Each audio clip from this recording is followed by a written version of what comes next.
আধা ঘন্টা পরেই আমরা ইফতারের জন্য প্রস্তুতি নিব, ইফতার করবো ইনশাআল্লাহ। সবাই এখন ক্ষুধার্ত প্রায়।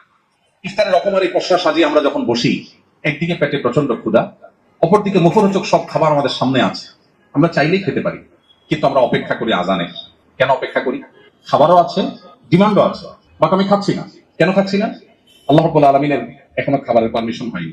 এই যে ডিসিশন মেক করছি আমি যে আমি এখন খাবো না, আমি সূর্য ডোবার পরে খাবো, কারণ আল্লাহ বলেছেন আতিমুস সিয়ামা ইলাল লাইল, সিয়ামে কন্টিনিউ করো, রোজা কন্টিনিউ করো সূর্য ডোবা পর্যন্ত।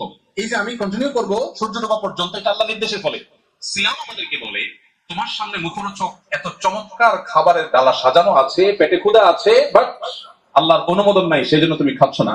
তোমার জীবনে শত শত হাজার হাজার সিদ্ধান্ত নেবার ক্ষেত্রে ঠিক একইভাবে যদি আল্লাহর নির্দেশ তোমার সামনে এসে হাজির হয় এবং আল্লাহর নির্দেশের ভিত্তিতে গ্রহণ কিংবা বর্জন করবার সিদ্ধান্ত তুমি গ্রহণ করতে পারো, তবেই তোমার সিয়াম সার্থক।